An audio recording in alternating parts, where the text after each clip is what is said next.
Welcome to the Lost Lowdown, podcast number 5, with your hosts, Claude and Justin. That's right. Say hi, Justin. Hi. Yeah, nice. I'm not the intro man. No, but I let you go first. Oh, but I'm not wearing pants. Oh, and I don't like tomatoes. Oh. Okay. So this podcast number 5 marks our first podcast in a series that I've sort of personally dubbed Season 1 Retrospective. A reasonable dubbing? Yes, exactly. I'm very logical. Wherein we will basically go through all of Season 1 and recap sort of, the general events and also sort of discuss Season 1 in terms of what we know from from having watched Season 2. So in order to get through all of the episodes, because before Season 3 starts, we want to get through all of Season 1 plus the 80% or whatever of Season 2 that we have not podcasted about. So what we're going to do is each podcast will cover 4 to 5 different episodes. So this podcast right now will cover the first 5 episodes, which are the pilot, parts 1 and 2, Tabla Rasa, Walkabout, and White Rabbit. So, bear with us, dear audience, as, not that we've really got our act down with the Lost Lowdown, but this is going to be sort of a new format since we're talking about 5 episodes in one sitting, so it's going to take a little bit of time for us, I think, to get used to that. I don't know. Do you think so, Justin? Maybe I'm being too cautious. I don't know. Well, in theory, there should be a lot more material per podcast. Mm-hmm. So that'll be weird to adjust to. However, at least with Season 1, it seems like there's less information per episode. So yeah, definitely. Hopefully it'll work out and be reasonable to do this. It's the only way we can get through them all. So. Definitely. And I think it'll work. Cool. Well, I should also mention that while we're both getting the Season 1 DVDs, I already bought the DVD set. You're going to buy them very soon. Very soon. And one of the things... I already have them, though. I'm just going to buy another copy. Exactly. Because I'll still be watching before. Oh, what do you mean? I don't know what you're talking about. That's exactly what I mean. Okay. What you just said. Okay. One of the things we want to do is, to a certain extent, is talk about the commentary that the creators and actors record for the Season 1 episodes. I've already pulled out a couple things just from these first 5 episodes that the powers that be have said. That's really interesting. So for those of you at home listening who don't have Season 1 or at least have not listened to the commentary, we will sort of do a little segment or at least bring up little topics that they've said that were interesting. So anyway, let's get started here. Let's talk about Episode 1, the pilot, Part 1, wherein we find our lostaways, and we find out, or we see them get lost, as it were. I'll go ahead and do something sort of formal and read the synopsis of the episode for those who don't remember, like Justin, right? Justin, you don't know what happened, right? I have no idea. Please remind me. You've never seen the pilot, right? No. Yeah, cool. Well, pilot? What's a pilot? I know. It's the guy who gets eaten by Smokey. Ooh. So anyway, we'll recap just in terms, because I know it's been a long time since a lot of us have seen these episodes. So anyway, here's a recap from the DVD booklet synopsis. Episode 1. During a routine trip from Sydney, Australia to Los Angeles, Oceanic Flight 815 is blown off course and crashes on a remote, deserted island. Convinced that rescue is coming soon, the surviving passengers set up camp on the beach and try to make the most of what they think will only be a short time on the island. One of the 48 passengers, Dr. Jack Shepard, suggests that they find the transceiver in the front of the plane so they can radio for help. But when a terrifying howl comes from the jungle, becomes apparent that this is no ordinary island. Was it a howl? Okay. How, Whatever, you know, guys. sorry for the embellishment. I sort of felt the need to make it more interesting. Yeah, you did. You I added drama. I added a little bit of drama to whence there was no drama. Okay, that sentence makes no sense. No, but I laughed anyway. So, you know, for me, there wasn't a lot to talk about in terms of bringing up points, you know, things to talk about from the pilot. There's a couple little things. The pilot is great, though. I mean, in terms of, you know, the first episode of a show being the, you know, one that grounds the audience and, you know, needs to be exciting, it needs to be whatever, so they can sort of, you know, cement itself an audience. This one was really good. I really liked the pilot. When I first saw it, I really liked it. It didn't sell me on the series, but I did really like the pilot. I did not like the pilot the first time I watched it. I thought it was too much of an action extravaganza, but when I watched it this time, I realized that the action extravaganza part is like the first 10 minutes. Exactly. And then it's not like that at all. So I guess I had the wrong impression. And not only that, like the plane crash scene at the beginning, I liked more this time than I did the first time I watched it. Like I really liked the like sputtering engine that keeps like coming on and randomly. Oh my god, that yeah, when they're on the beach and all you can hear is that engine still trying to, you know, start up and yeah. Like I don't know how that works or if that's realistic or whatever, but it seemed realistic. I never thought it was realistic because I thought the fuel line would be severed from the engine. So right. Where is it getting power from? Or I barely know how engines work anyway. Well, yeah, me too. So maybe it is realistic, but certainly not airplane engines. Of course. But yeah, no, it was a little strange, but I love the action-packed scene. It's one thing after another, and you know, Jack, you know, he wakes up, you know, sort of peaceful and tranquil in the jungle, of course, disoriented, you know, sort of awakened by Vincent almost, which I got something to tell you about him. A big thing that shall come later if I remember, which hopefully I will. So yeah, Jack wakes up. He stumbles. You know, he sort of runs through the jungle because he's like, you know, disoriented and, you know, he shouldn't be in a jungle. He was on a plane, and comes up. You know, I love when he comes in to the clearing, into the beach, and he sees, you know, this beautiful island in the ocean, and there's this he almost gets to take a breath and sort of, you know, relief, and then he sort of looks to his left. Sees hell on the beach, murder and mayhem and chaos, and I love that. And then it's an action-packed scene from like for like 10-15 minutes as he tries to save like as many people as he can because why, people? Because Jack is a hero, whether his daddy believes so or not. Oh. But anyway, one of the things I wanted to talk about, especially in that first part, just little things. I'd like to think that Locke. Okay, you know, the big. Everybody knows this part of the intro of the pilot when the guy gets sucked into the engine. You know right. that part. Yeah. Is it just me or I blame Locke for that? I think Locke caused that guy to get sucked in there. Because if you remember in that scene, Locke, I forgot what he's doing. He's helping like someone carry someone else or something like that, sort of in the foreground on the left, and then in the background on the right, you know, Locke turns around and tells that guy who's in sort of the background on the right next to the engine, "Hey, get down, get down, get down!" And the guy was actually running past the engine, and when Locke called to him, he stopped, and that's when he got sucked into the engine. So if Locke wouldn't have called him, the guy wouldn't have got sucked in there. So it's really weird. I think that's Locke's first casualty. Boone being the second one, obviously.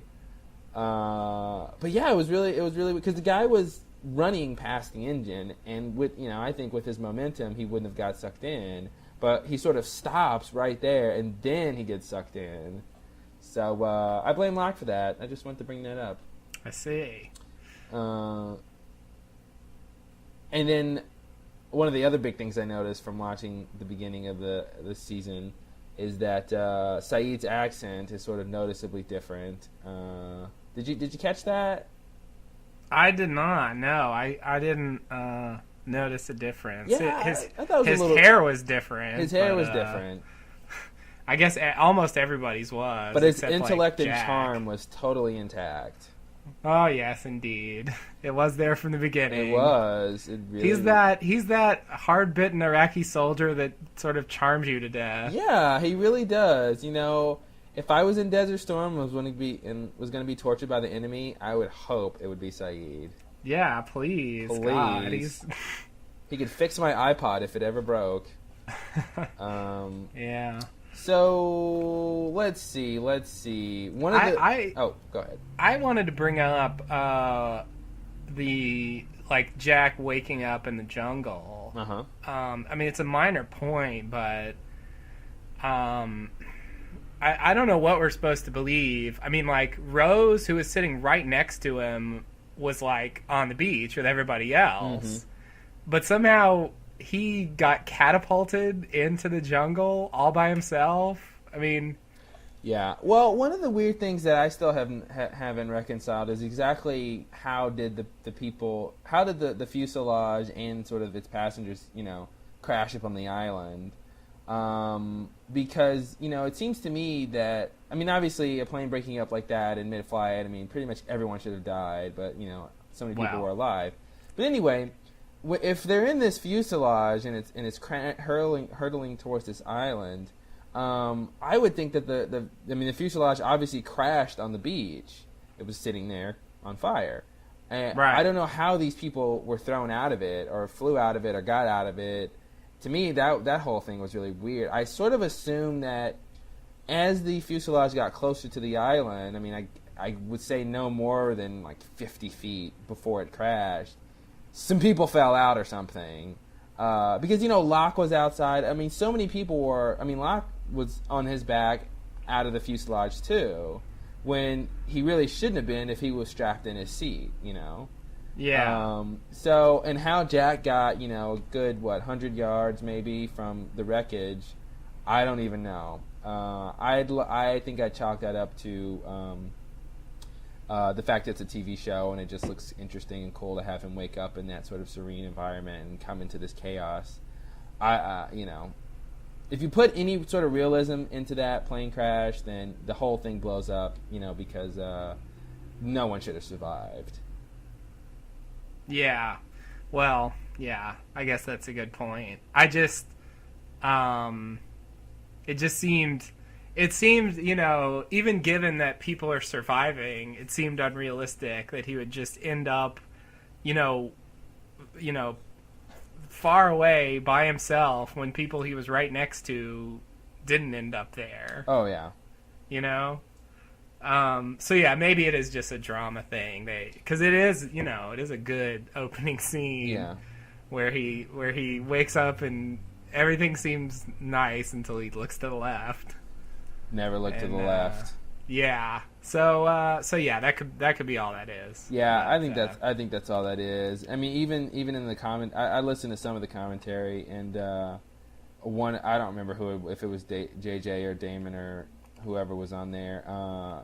When they show that shot of Jack, the sort of over the top shot where you see him, they were like, "Yeah, I didn't realize how clean his shirt is until now. Like, his shirt is just like perfectly white, and of course it shouldn't be if he's just in a plane crash." Yeah. So there's a lot of little things in there that it's a TV show. But I wanted to mention that the next sort of big part of that is he goes to save Rose, and then right when he brings Rose back to consciousness, the plane's wing is about to crash on Hurley and Claire, and so they get up, and he gets up and go, and then they sort of narrowly missed by the plane's wing crashing into the ground. And, then you see this shot of Hurley and Claire on the ground, after this explosion, almost dying. Hurley is, like, sort of grabbing his stomach, and Claire kind of is, not really. and one of the creators was like, "Yeah, it's so funny how Hurley's more concerned about his stomach than Claire is hers." You know, and I'm just like, well, that's the first sign of Claire being a horrible mother. Oh, you know? Oh, even at the beginning of the crash. Wow. And then there's wow. There's that. Perfect. I'll just quickly say this. I don't have to say it later. It's a similar topic. Is that in the next episode, in part 2 of the pilot, you know, Jen gets those like sea urchins and is trying to give it to people. You know, Hurley doesn't want any, and he goes up to Claire, you know, this young pregnant woman, and he offers Claire some. She's like, no, thank you, no, thank you. And I'm like, damn it, Claire, you're pregnant. You should like eat, no matter what it tastes like. I mean, you're on a deserted island. Like, I thought it was so funny. She's like passing up food, but of course she does eventually take it. You know. Right. But, with a little prodding. Whatever he says. I don't know what he says. Yeah, that helped. I don't know. What else about the first episode? I guess I could bring up my theory about Vincent. My big theory. Oh boy. Because when I saw Vincent, in the first scene of the show with Jack when he wakes in the jungle, it hit me. My theory came like out of nowhere. You ready for it? I'm gonna say it, and you're gonna be astonished, and then I'm gonna tell you why I believe it, and then you're gonna agree with me. I can't wait. It's gonna be that sequence of events. Okay. I think. Well, so you the listener have heard what's going to happen. Now you can watch it play out. Exactly. It's like telling the future. I don't know. So here's my big thing. Okay. I can't wait. I think that I'm trying to see how to phrase this now. I think Vincent is Smokey. Oh my God! I don't believe you. Let me tell you why. I said that like I was lying, but I really don't believe you. I'm going to give you a couple reasons why, okay? And then that part came true. So first, oh my God. First is the to me, the first thing is the implausibility that a dog would survive the crash. Vincent should have been in a cage, and he just, I mean, of course a lot of other people survived, but I think he would have died. That's not even really number one, because that's sort of, that's very loose. But that's one of those things that... Okay. Number two is that Vincent is really weird. No, I'm sorry. Let me give you my real... Okay. Wow. Being weird means you're smoky? No. Okay, nice. So in the pilot, when we first hear the noise that the monster makes in the jungle, you know, that we know later to be Smokey, Walt turns around towards the noise and says, "Is that Vincent?" Yeah, right. And that was always weird to me. I'm like, why would you think that a horrible noise is your dog, right?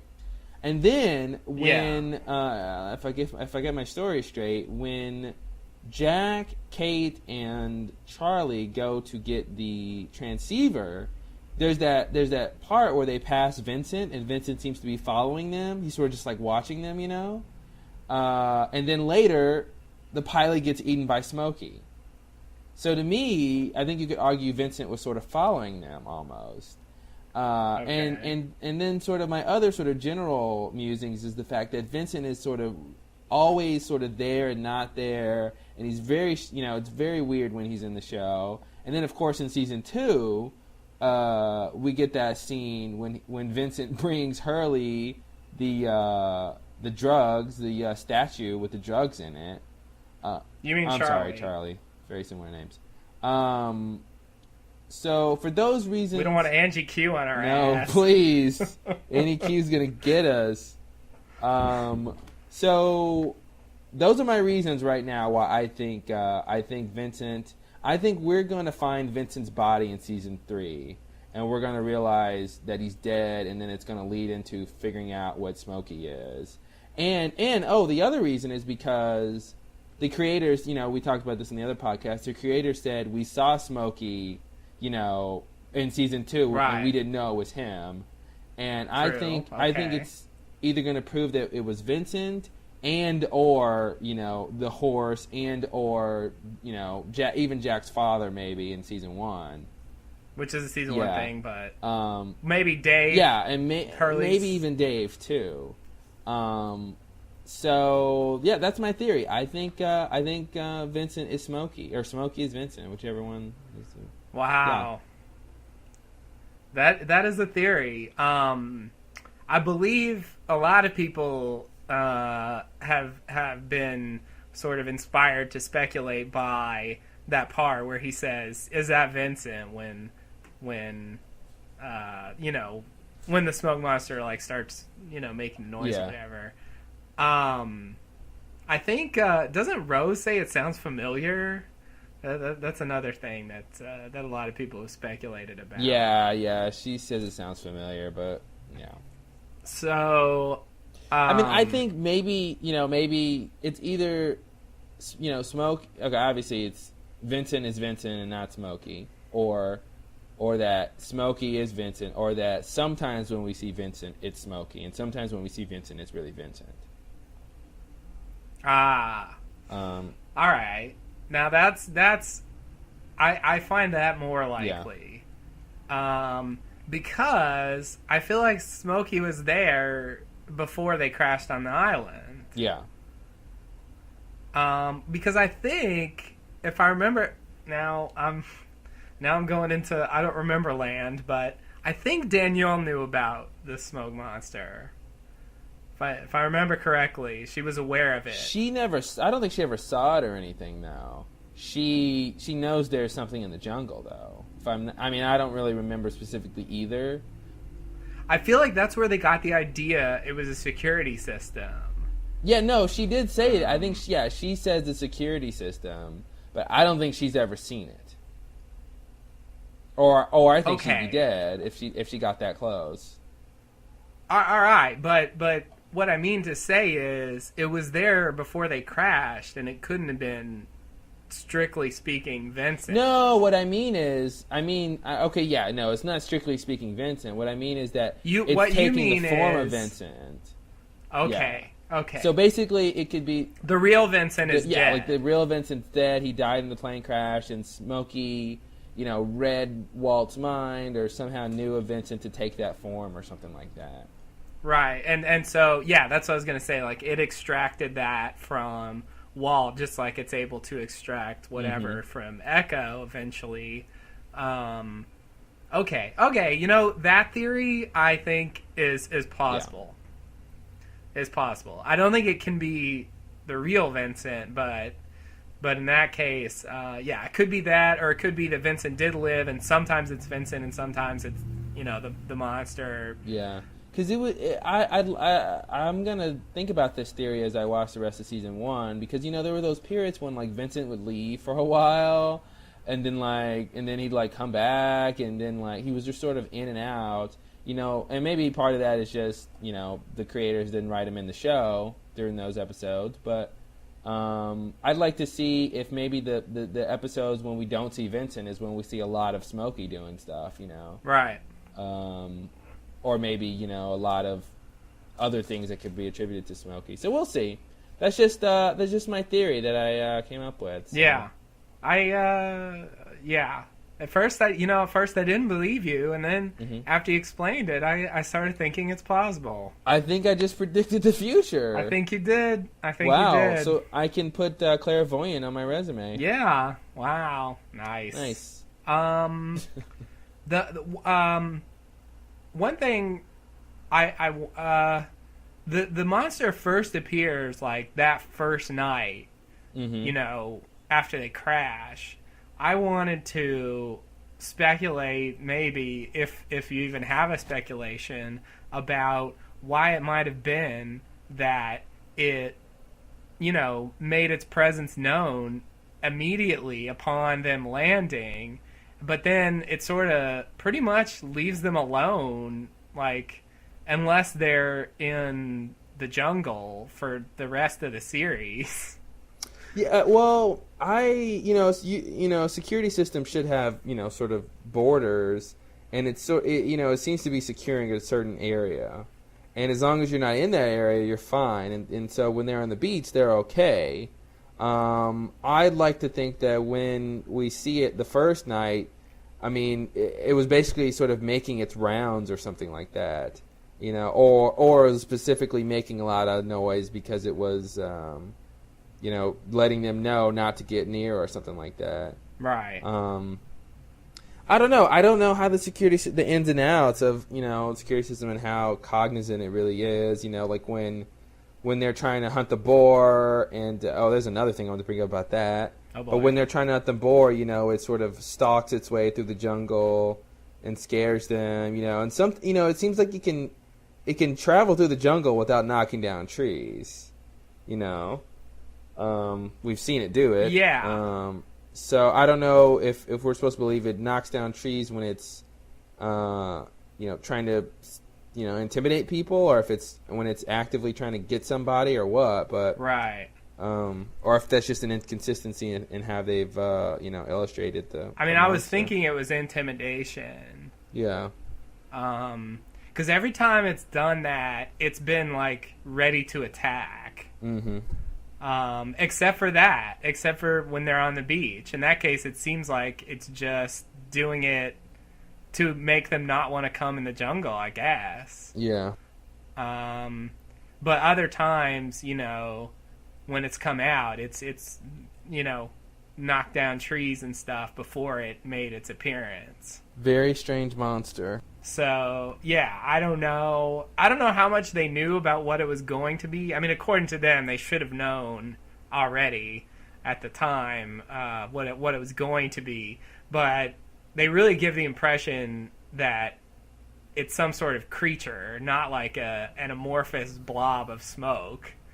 Yeah. It really doesn't seem like that in these early episodes. No, it seems like mechanical, and they make references to it being a dinosaur. Yeah. You know, but I think in season 3, they're going to corner Smokey, take off its mask, and we're going to find out it's Mr. Henderson, the high school science teacher.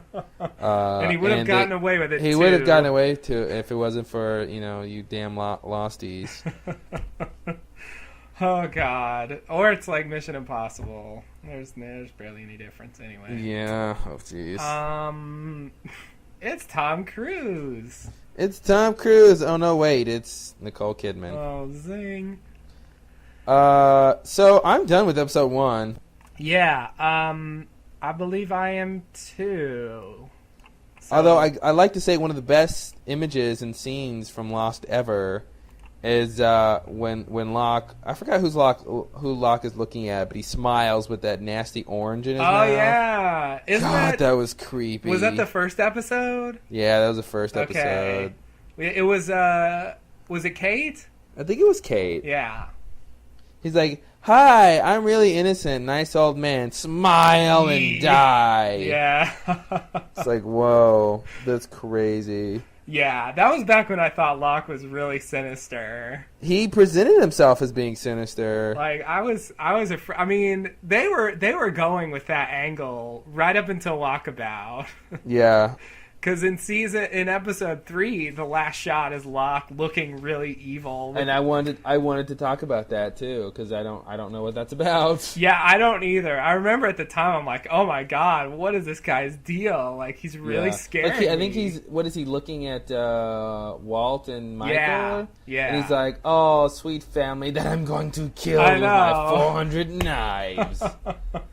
It's like, oh my god, Locke, Jesus. And like we're kind of skipping ahead here, but that's the first episode with, you know, what I think of as the first to end with the song and montage. Yeah, the musical montage, and really that's the classic one that I really hate. I hate whatever that song is. It really sucks. I think that's Jack Johnson. I'm gonna walk away. Like, ugh. I hate music like that, and we have to listen to so much of it. Well, we just see, like, people on the beach being happy and blah, blah, blah. Being happy and, yeah. I hate it. And I guess we're supposed to believe that's what Hurley's listening to on the CD player. or whatever. Oh, I didn't remember. But and then so that song plays, and then but when they start panning around Locke, the music fades out, and we get this sinister noise. Yeah, as if he's about to pounce on them or something. Yeah, the mood changes completely. I mean, they are trying to project something sinister into his look. I don't know why they're doing that in retrospect, but maybe just to make the contrast between that and Walkabout and what we find out in Walkabout. Yeah. But we didn't find out in Walkabout that Locke's evil. No, we found out he's really not evil. We found out he's really simple and placid and sort of a coward. That's the contrast. Okay. That's the contrast. I see. That makes sense. It wouldn't be a contrast if we found out more of the same. You know, you got a point there. Well, I'm done with episode 1. Yeah, me too, pretty much. We've already sort of talked about the polar bear. I guess that was the oh yeah, forgot about that thing. I guess that was the big event of episode 1, discovering a polar bear. And why it might have been there. Some people think Walt conjured it up from the comic book somehow. Still others think, well, it was an escapee from the Dharma Zoology Project. Mm-hmm. I still don't know what to think about it, because even though we do see another polar bear later, the polar bear angle kind of disappeared at some point. I don't think Walt conjured it up.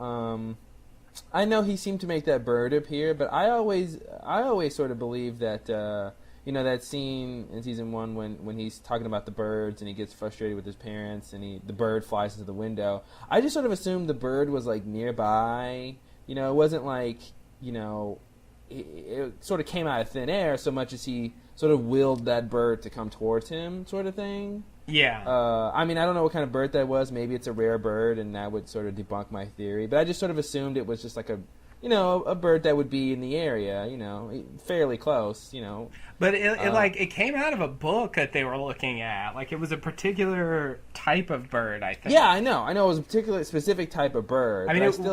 I just assumed that, there was a bird like that in the area. Those birds were indigenous to the area, and he just made one come towards him. Oh, okay. Not that, and that's why I believe that, so I don't really buy that he conjured the polar bear, because that would, there's no polar bears on the island, naturally. So, in my theory of what he did, he wouldn't have been able to do that. You don't think he could just make a polar bear? I don't think he could make it out of thin air.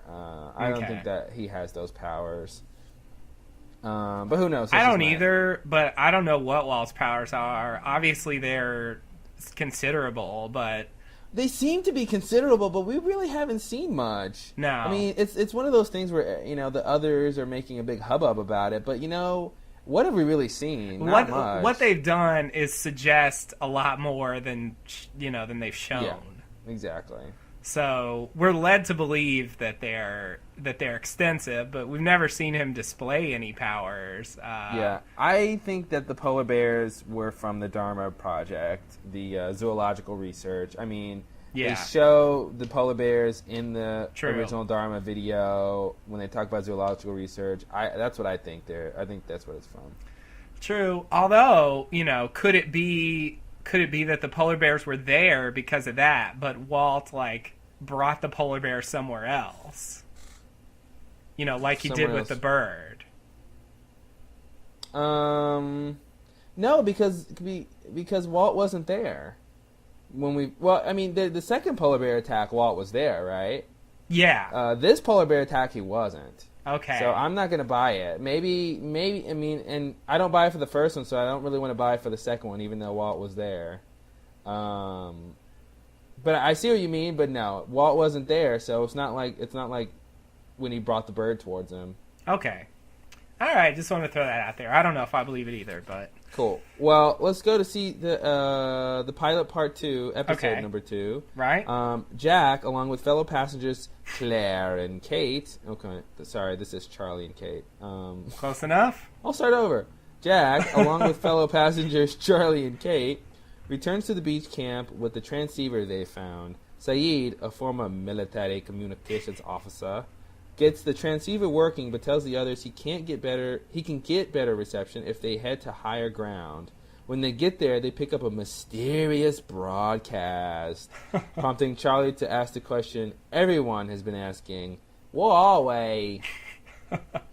So, and they've been asking it in exactly that way. Exactly. Episode 2 is a continuation of the pilot. So it's still good. Right. I'm trying to think of what... I forgot something. Just a quick... I just want to bring up the pilot being killed by the smoke monster. We've really never seen it kill anything but the pilot. Mm-hmm. It goes up to Locke, I guess, in is it? I think it's Walkabout, or maybe it's Walkabout, White where he sees the monster. Well, presumably sees the monster. Yeah. I mean, we're led to believe that he sees it. Well, he tells some. What was it, Michael? He tells him no, or Charlie. Yeah, he does, but I mean, Locke doesn't lie. If I remember correctly, in the official podcast, they actually made reference to the fact that he saw it. I think he saw it. I'm just saying. So I'm covering our bases, so all of our information is factual. Annie Q. Right. But and it starts dragging Locke away in the season finale of season 1. And then after that, I think the next time we really deal with it is when it confronts Echo. Yep. And just sort of goes away. So, I mean, that's the only death we've seen it cause, I guess. And I can't imagine, I don't know. Did it think the pilot was bad, or was it just killing indiscriminately? I mean, it just doesn't kill indiscriminately because it's face down 2 people and let them go. Yeah, I think I would have to say that it killed the pilot because the pilot was expendable. Yeah, that's kind of what I think too. All right, let's move on. Okay. Let's see. One of the big things I wanted to mention was, I guess I don't know how big it is, but when Locke is playing backgammon, Walt comes over, and doesn't Locke say it's the oldest game in the world or something like that? Yeah.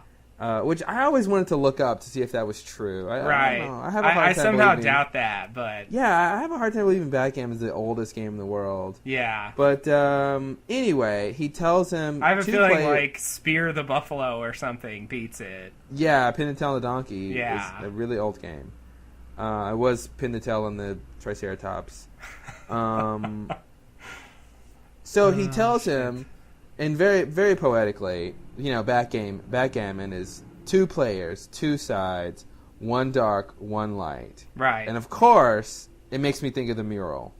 Of course it does. You and your goddamn mural. My goddamn mural, my theory might prove out to be true. Because it makes me think of the mural. 1 dark figure, 1 light figure. I mean, is that just a coincidence? That he would say this line that seems so important that hasn't really come to anything yet? But it's a very strange thing to say if they didn't mean anything by it.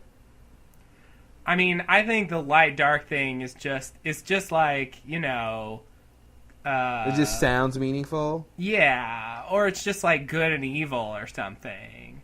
But why say that at that point? What was the point of telling Walt that? I don't know. He's being unnecessarily, detailed about, he talks about them playing it in Mesopotamia. I mean, he doesn't need to say any of that stuff. I feel like it's just stylized dialogue. Mm-hmm. That was my impression. Because, obviously I don't think the mural matters, so anything I see, I'm going to filter through that thought process. All right. But I will take that as tentative, evidence. I'll file it away for the future that if the mural comes to something, that was forewarning. Okay. I'll buy that. Yeah. I wanted to know how, and we talked about this before, is how do the iterations work in Danielle's message that they pick up on the transceiver? Oh boy. I understand that the iterations are sort of counting every time that the message has been transmitted. It reminded me of the log in the Perl that counts the number of times the button gets pushed. But how do you have a voice recording that changes, like, theoretically forever? What do you mean? Well, the man's voice that says, iteration 7, 2, 4. Oh. That voice has to change every, it has to say a new number every time a new message is being reproduced. And if this is a transmission, how is that physically possible? Because, it doesn't, first of all, it was 16 years ago. Yeah. So technology was a little less. It doesn't sound computerized, it doesn't sound like the sort of, you have 2 new messages, it doesn't sound like that. So I'm just thinking realistically, like, how can any sort of machine, or any sort of recording machine do the iterations, because it has to do another number, iteration 2, iteration 3, for 16 years. Well, yeah, and theoretically forever. It sounded to me like a sampled voice, not robotic, but just, you get someone to say, 0, 1, 2, 3, 4, 5, 6, 7, 8, 9, then you can form any number out of that. You think that's what it was? It could be done. Buy that. Okay. I don't think it didn't. To me, it didn't sound like what that would sound like, because when you call the bank and they say you have $2 and 3, 4 cents, right. It's really not that good. But I'll buy that. That's maybe the idea behind it. It would be a way to do it, but it would require some sort of computer program or something. Yeah, it would require a computer program to know what number to tell it to say. I don't know how she did that. We'll never really know. I should not say. We'll never know. I guess I should be a little more cautious when I say that. We still don't know what her team was there to do. Yeah. So we don't know, she's like, well, I did research, and no one really cared to ask, what was the research? Islands in the middle of nowhere that you can't get to from the outside world.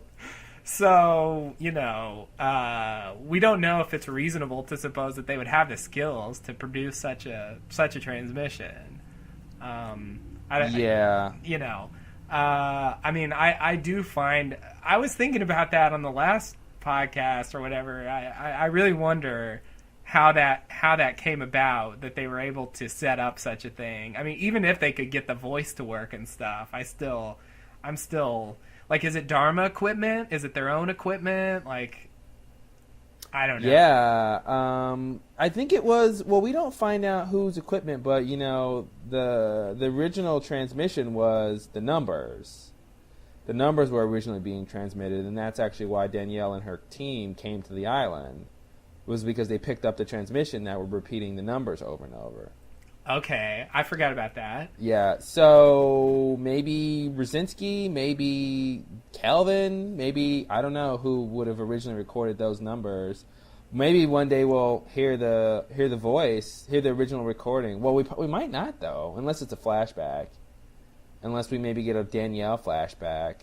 Which, because she recorded over that transmission. It was hinted during the official podcast that we will get a Danielle flashback in season 3. Okay, so maybe we'll find out how she did this iteration thing, and then maybe hear the original broadcast and maybe we can tell whose voice it is. It'd be nice. I'd also like to say the voice that says the French message doesn't really sound like the actress who plays Danielle to me. Oh, yeah? Yeah. I believe it was, in fact, a different person, but it doesn't really sound like her. And another thing that someone brought up on the Lost TV board, if she's speaking French, and they were French researchers, how did she learn English? Oh, well, she's an academic. I would assume she'd know English. Are you assuming she just knows it? Oh, yeah. Well, when you grow up in Europe, 9 times out of 10, you learn like 3 languages by the time you graduate, like high school and stuff. Like that's pretty standard. And one of them is usually going to be English, because English is, I mean, for the business world, English is huge. So I totally buy that she knows English. Totally buy that. Not a problem. But she puts her thing in French. Yeah. But whenever she speaks, she always uses English. Well, because she's speaking, to English-speaking people. Okay. So, I mean, that's why she does that. Why she would record in French, I would say, maybe she just sort of thought whoever would receive the message would know French. Maybe there was another science team out there somewhere she was trying to get to. I don't think that's true, though. And then I would say the real answer is probably it's just a contrivance. So it would be, the conflict and drama when they hear the message and Shannon has to decode it and, right. I agree. I think that's the reason. But I just wanted to point out, based on the region of the world they're in, it's much more likely they'll run into someone speaking English than French. I just thought of maybe she did know English at the time. It was 16 years ago. Okay, maybe, hey, we don't know what she's been doing on the island. That's true. Who knows what she's been up? She could have had contact with Dharma. I don't know what she could have been doing. So it's possible she could have learned English in that 16 years. It is. It is possible. Given what we think we know about what happened to her, it's highly unlikely. Yeah. But if they, do throw in some sort of crazy thing we didn't think of on us, oh, well, she was really doing this, and that's why she learned English. Okay, that could be it. Yeah, I mean, plus I think there's no in how she does. She's a French academic. She has to know English. I mean, not that English is great, but I'm just saying it's just a huge language. Yeah. Although I actually don't think. I don't think in, let's see, 16 years from 2004, that would be 88? Yeah. I don't think it was as prevalent as it is now to have academics learning English. But you're right. It's certainly reasonable that she would know it. Yeah. So yeah. All right, that's fine. We can put that to rest. It seemed like a great point to me, but now that I think about it, it's not that bad. It's not that, yeah. All right. Speaking of the iterations, and I didn't go back yet okay. I didn't go back yet to make sure I was right in terms of the scene, but in the scene where Saeed is listening to the message and he realizes it's repeating. And he does this sort of mental calculation to sort of figure out what the next number is. I always assumed he was doing some crazy math in his head. Oh, you mean the fact that he knew what the next one would be? Yeah. Yeah, no, that wasn't crazy at all. I thought he was like, I thought it was some crazy thing where it was, everything was 30 seconds or something. I don't know. And then he did some weird calculation and he just knew it was going to be 533 because he did some crazy calculation. I'll tell you what the amazing calculation is in that scene. Oh, the 16 years thing? Yeah, figuring out that many iterations, which is to say that many 30-second clips equals 16 years. That calculation is very impressive to do in your head. Yeah. I mean, it's ridiculous because you have to... That's how many 30 seconds there are. So you have to multiply that times 30, and that gives you the number of seconds it's been. And then, divide that by 60, that gives you minutes. Divide that by 60, that gives you hours. Then you divide that by 24, and you have days. Divide by maybe 30, that'll give you months. Then figure out how many years and months that is. That's all that shit he had to do in his head. And, even the best of us would want to use some paper for that ridiculous calculation. So I just want to say Saeed must be some sort of savant if he's able to do that in literally a few seconds. Because, it's just ridiculous. It was very good. Yeah, when I was when I was thinking about what you'd have to do to calculate that, I'm like, man, on paper, it would probably take me at least a minute to compute. Mm-hmm. So, and that's if I get everything right really quickly. So, yeah, whatever. 10 points to Saeed for that. All right. So, let's see. Anything else? One of the things I want to mention is that when Charlie says, "Guys, where are we?" Mm-hmm. The shot ends on Kate, looking very strange. Oh, does it? Yeah, and I'm like, why does it end on Kate as if she knows where we are? Like, guys, where are we? Cut to Kate, like, right. looking like, ooh, I hope they don't find out I know where we are. Like, I don't. There's not much to say about that, but I just thought that was strange. I didn't remember that it cut to Kate. I thought it ended on Charlie. No, cut to Kate. Well, I'm wrong. And then one of the creators, they were talking about Jack's tattoos. You know, that Foxy, as they call him. Right. Those are his real tattoos, and they decided to keep them. Yeah. In the show. One thing that's interesting is that he has a big sort of 5 on the tattoo. And, of course, he gives that famous speech talking about not letting fear get a hold of him and counting to 5, letting fear only take hold for 5 seconds. Right. Which was apparently something they wrote in the script long before they cast him. So even though he has this 5 on his tattoo, it's just sort of a coincidence that he sort of lives by this idea of 5 in terms of fear. Right. And then 5 is the other not thing one of the numbers, by the way. No, it's not. Then the other thing they mentioned is that his tattoos were going to come heavily into play. Heavily? Heavily into play. I'm paraphrasing, but that's pretty much what they said. And I'm like, when? Because I don't think they have yet, unless I missed an episode, wow. which I didn't. Yeah. Well, so, you know, they did say, we talked about this, they did say that in season 3 we'll find out about his tattoos. Oh, okay. So maybe they will come into play in season 3 in some major way. They certainly haven't yet. Yeah, I can't imagine. I haven't really gotten a good look at them. I don't know what's all on there, but... Me either. I don't want to know. Ha! Me either. Okay, and I think that's all for episode 2. Okay. Yeah, I think that's all I did want to mention that, you know, Locke tells Walt, you know, he's like, I got a secret for you, or whatever he says. Right. And we don't know what he says. And then later Michael sort of gets it out of him, and all Walt says is that a miracle happened to Mr. Locke. Right. And a miracle happened to all of us, Walt. A miracle happened to all of us. That's his response. Michael. Right. Michael's almost as bad a dad as Claire is a mom.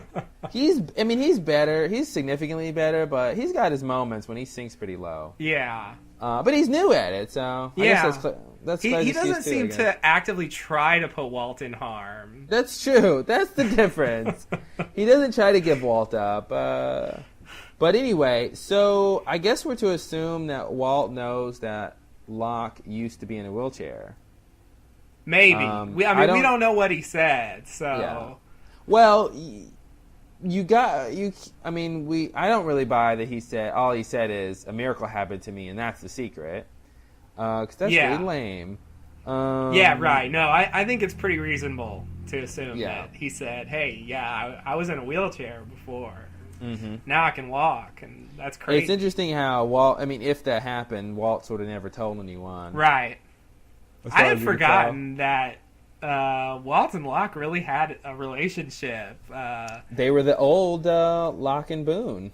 Yeah, and once Walt disappeared, Locke didn't even seem to care that Walt was gone. I'm really surprised because it seems like they form like a pseudo bond, you know? Yeah, it was weird. I'd expect him to care a little. He didn't even go on the trip. I guess he wasn't supposed to, but. He didn't even try. Oh, he was fulfilling his destiny in the hatch. Give him a break. I guess. Okay, so episode 3, Tabula Rasa. Yes, blank slate. Blank slate, please. Latin, right? All too appropriate. Jack discovers that the injured man he has been trying to save is a U.S. Marshal. Don't trust her. She's dangerous, the Marshal mutters repeatedly. When Jack asks him who she is, the Marshal shows him a picture of Kate, the woman Jack's been spending a lot of time with. Ooh. On another part of the island, single father Michael questions his son about a conversation he had with another passenger, Locke. Okay, so that's Tabla Rasa. That's really weird, because that's like one little scene. Yeah, I guess it's sort of built up to that, maybe. They're trying to make it seem. I don't know. This episode is really about Kate's flashback, so they didn't even talk about that. No, they don't talk about that. They don't want to spoil the episode. Okay, fair enough. They'll just tell you a few things that barely matter. And like the scene where he finds out it's Kate didn't play out like that. He said, "Who was it?" And then like he finds the picture in his jacket. He doesn't point him to it.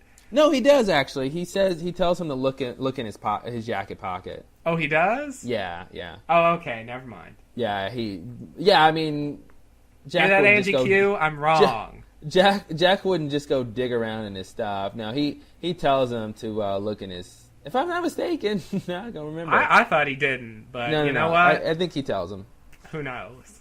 I'm going on record as saying he tells him. You know what? I can look it up right now. You know what? We don't have time. It's a very minor point, and it doesn't matter. I'd like to move on, and I don't have a lot to say about this episode. I'd like to say it's really funny that we were just talking about how Saeed is this math wizard, but apparently with minor things, he's really bad at counting. And I say this because, and may just be a scripting error. Let me find my notes because I don't remember what he said exactly. Oh, that's what happened. He said we need to organize 3 teams, right? Right. And then he says like water, I'll be in charge of that one, because he needs leaders for each team. Right. Then he says electronics, and then he says food. Mm-hmm. And then they cut to I don't know who else, and in the background you can still hear Saeed talking, and he says, okay, and the third team should be constructing blah blah blah. You don't really hear the end of it, but he says 3. He says we need 3 teams, but he actually outlines 4 teams. So I just thought that was interesting little detail. I see. I don't think the teams ever really did anything either. No, it was like the army. It was like the army. They just seemed like a good idea at the time, and then they dropped it. No, I think they did stuff. I think we're supposed to believe they were doing, because that stuff got done. I mean, they got water and they got shelter. So yeah, okay. Just to go back, I looked it up. The scene is he says, "Where are my cuffs?" And then Jack says, "What?" And then he says, "My jacket pocket." And then that's what makes Jack go over and look. Yeah, his cuffs weren't in his jacket pocket, though. No, they weren't. Yeah, he was telling him to look in there for the picture. I mean, he knows his cuffs were on Kate. Like, right? I mean, I know he was sort of delirious. He says, "Where are my cuffs?" That's pretty weird. I mean, I know he was sort of delirious because he was dying, but I don't think he would have thought his cuffs... I don't think he thought his cuffs were in his jacket pocket. That doesn't make any sense. Like, why would they be in his jacket pocket when they were on Kate? I think he was like, "Where are my cuffs?" because he wanted to know. First of all, I think he said, "Where's my cuffs?" because we saw cuffs earlier and we didn't know what they were about. That's why he specifically says cuffs. I agree. I think in general he was saying, "Where is my prisoner?" and then he was like, "Look in my jacket pocket for the picture." Oh, okay. Fair enough. I believe you. Good. I don't have a lot to say about this one. I do want to bring up, in light of what we find out later, Kate's deal. I feel like they're being deliberately misleading with this. I don't know how much they knew at the time. I mean, once again, they supposedly know the outcome of something when they introduce it. So yeah. So presumably they knew that what she did was, pretty much about as nice a murder as you could possibly do. Yeah, it's one step below, euthanasia. Yeah, the sort of murder that is this far from justified. If only killing weren't wrong, it would be justified. Mm-hmm. Because it's a clearly evil guy that's tormenting her family that she kills, and so she and we never really in the future flashbacks we never see her do, as I recall, we never see her do anything really reprehensible. She really seems to me to be basically a good person who did this one thing to protect her family. Yeah, no, the whole guise in the beginning of season 1 with her being this badass and watch out for Kate. I think Charlie even referenced her being specifically badass or something really tough. They really built her up to be this woman who could sort of handle herself in any situation. And stuff like that. But of course, I don't really think she is. I mean, she's proven several times she's really inept at doing things. And now I can't remember specifically. It was in one of these episodes that that's what it was. Saeed, has Kate go when they're going on the boar hunt to put the transceiver up in a high place, so they could get a signal, and she sort of, makes a folly of that and breaks it and comes back to Saeed, and, mission unaccomplished. And she makes some comment about, what does she say? Guess you'll never ask me to do anything else or something like that. And it just reminded me of all those times when, and even the several times when, Jack mentions, Kate, every time, somebody wants to go in the jungle, you're the first to join. She always wants to be in the middle of things, right? But she doesn't usually get things done though. No. She just sort of makes a mess of everything. And of course I'm referencing when she wants to come with Jack when he's going to go talk to Zeke, or I guess they were looking for Michael technically, and in season 2, and Jack tells her to stay behind, and she's like, okay, but she doesn't, and she gets captured. The biggest "I told you so" ever. Yes. But yeah, they really made her seem like this really femme fatale almost. Yeah. And I thought it was really really weird how it was interesting when Sawyer takes out the gun to shoot the bear, and then later nobody wants Sawyer with the gun, right. So she takes the gun from him, and then she pretends not to know how to use it. She's like, oh, how do you dismantle this thing? And she dismantles it. And she sort of pretends like she doesn't. I mean, she basically says, I don't know how to use a gun, right? Right. Then later, when Boone tries to take the gun, tries to take the clip and the gun to put it back together to, quote, stay and watch, everyone says gives the gun to Kate when she has just basically told everybody she doesn't even know how to use a gun. And that made no sense to me. I mean, I understand people trusted her, but she basically said earlier, I don't know how to use a gun. So it's why are you giving the gun to Kate? But yeah, her whole backstory with the murder was once we find out what Kate did, it was very unimpressive.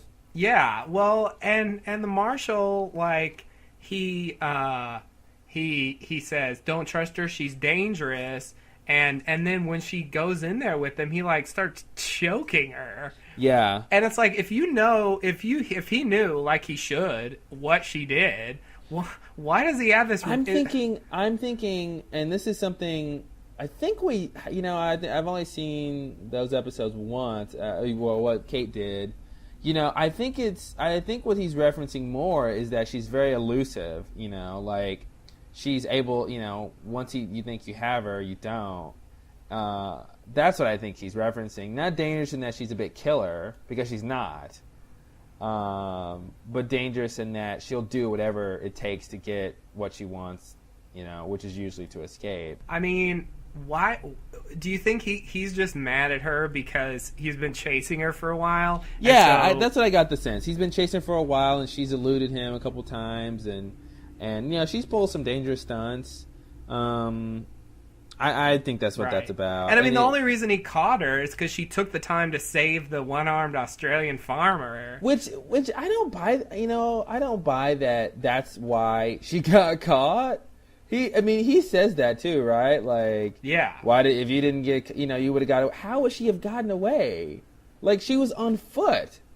You know, he had a car and a gun right next to her. Well, he How was couldn't. she- I mean, she went over to another highway. I mean, he wouldn't have been able to drive the car over there. They would have been on essentially equal footing. What do you mean? I mean, she rolled the car off the road. Yeah, and she would have had to come back up on the highway.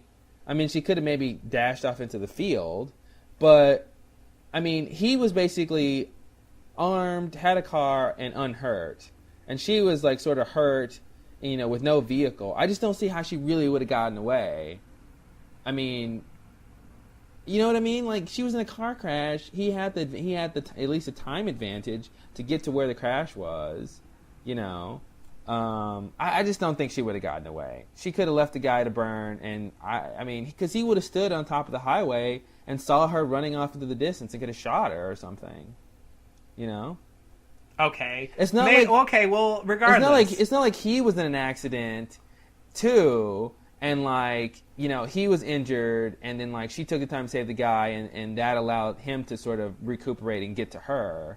I think we're supposed to believe that she would have gotten away. Well, I don't think she would have. Well, okay. I don't see how. It really doesn't matter for my point, which is that she took the time to save the guy, and she didn't have to. Yeah. I mean, she is trying to get away. You don't deny that, right? I mean, if she didn't want to get away... She's trying to get away.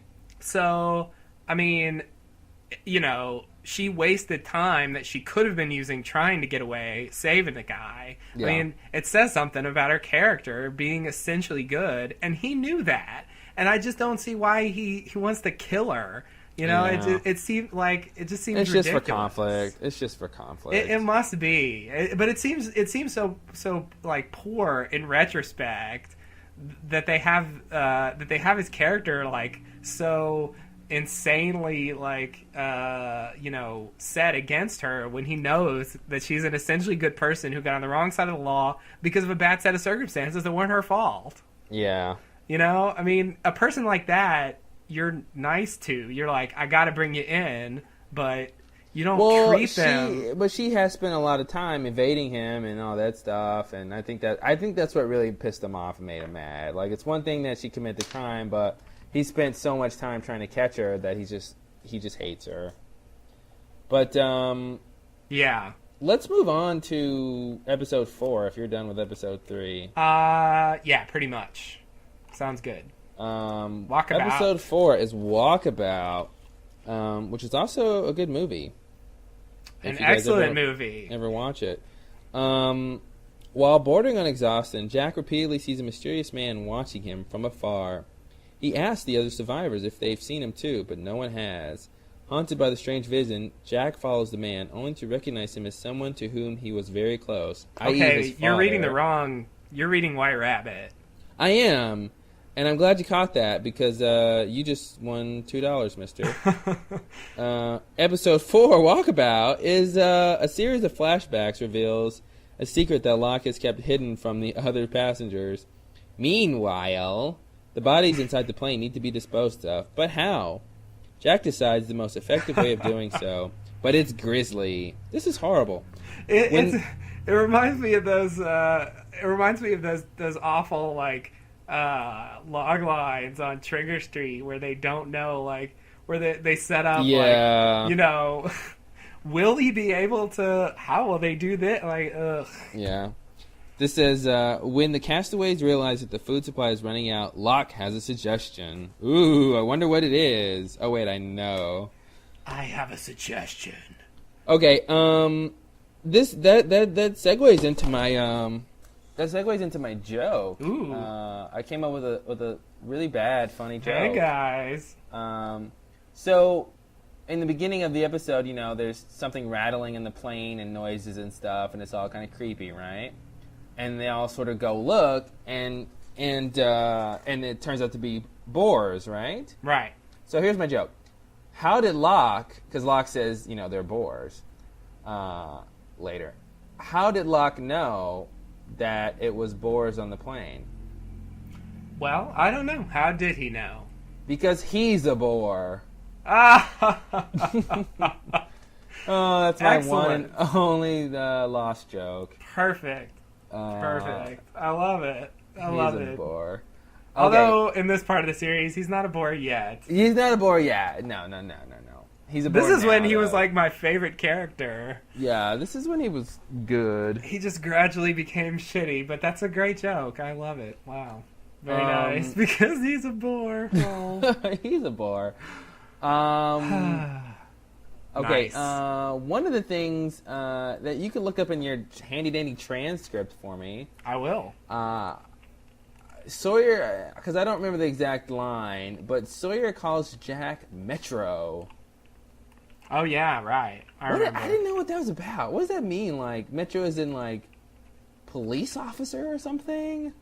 Like, I mean that's a very strange thing to be talking about a police officer. I thought he meant but... metrosexual. Yeah, but Jack is not metrosexual. I mean, I don't think so. Yeah, I mean, I think Sawyer is as much as Jack is. But... Yeah, do you think that's what he meant? I guess. But I do think that's what he meant. Yeah.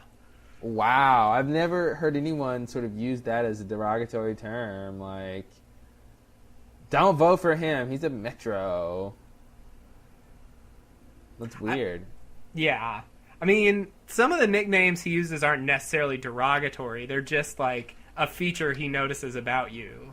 And so I think he... Well, the way he was using it, though, it seemed like it was supposed to be derogatory. He was like, he said it in an angry way. If you can find the line... Yeah, the Hurley and Sawyer are fighting... they're fighting over, I guess... they're fighting over food. And then Jack comes in and says, guys, knock it off. And then Sawyer says, stay out of this, Metro. Yeah. So. Yeah, I just don't buy that. It just makes no sense to call him Metro like that.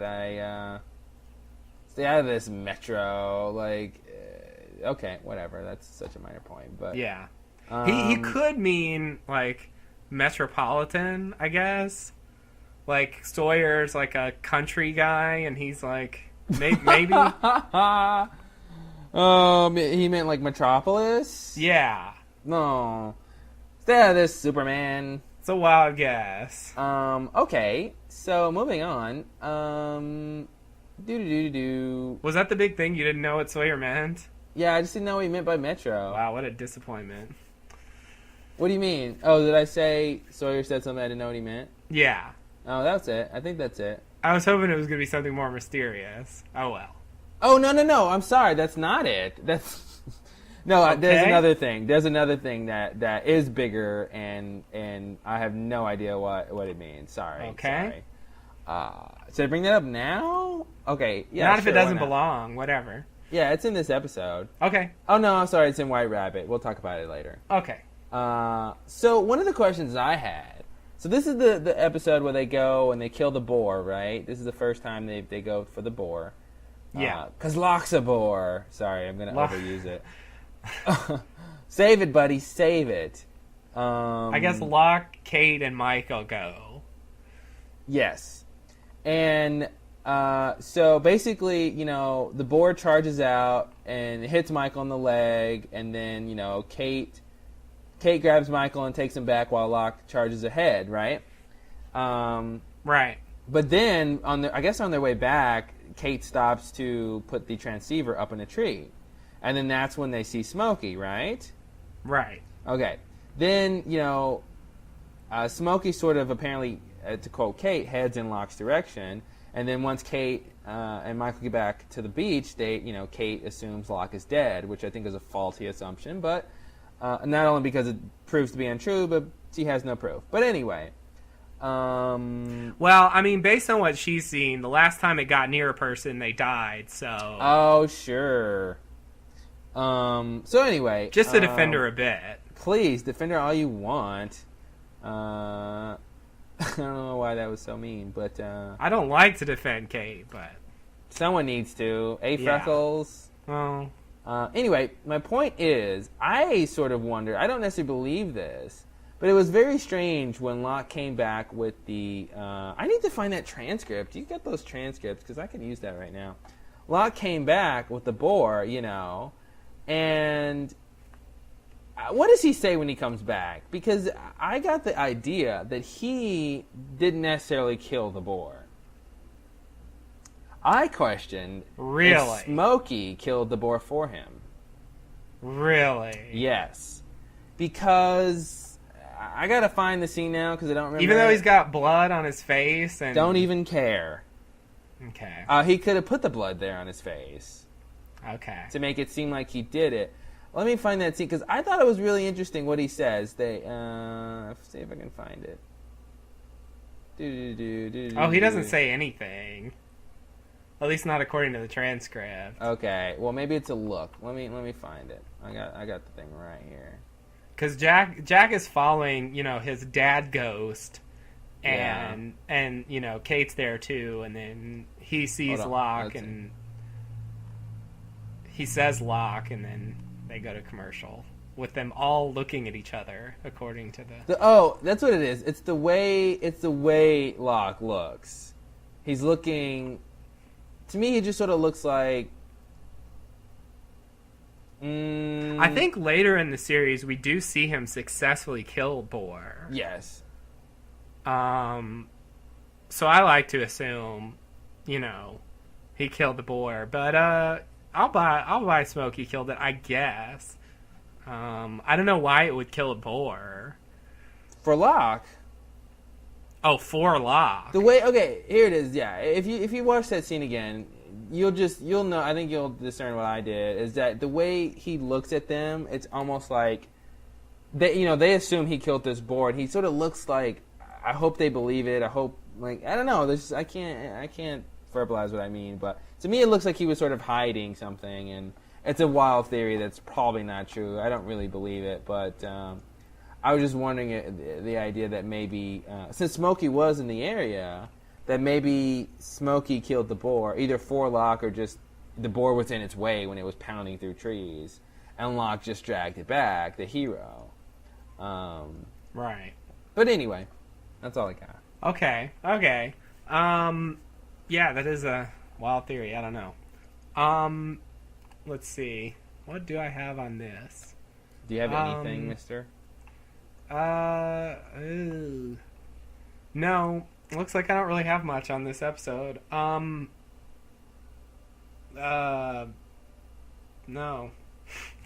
There was a lot. This was an interesting episode. I mean, it was Locke's flashback. We got to see Colonel Locke in the in his office environment, and it plays like Office Space, but way sadder. I thought of something, and someone brought this up on the board. His boss is a real asshole. Oh, his boss is horrible. Horrible. He's coming in on Locke's lunch hour and berating him. Like, he's just this, kind of sad guy in a wheelchair, and he's coming in telling him, like, you'll never do that. Yeah. I love how he says, worthless. I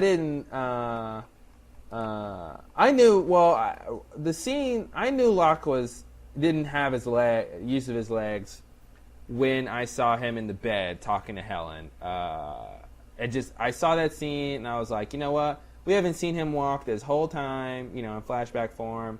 And the way he looked propped up in that bed, I'm like, wow, he doesn't have his legs. But I'm surprised I didn't catch it when his boss was like, when he was talking about the walkabout tour in Australia, the little pamphlet, he says, like, I'm paraphrasing, he says, you're going to do this on foot?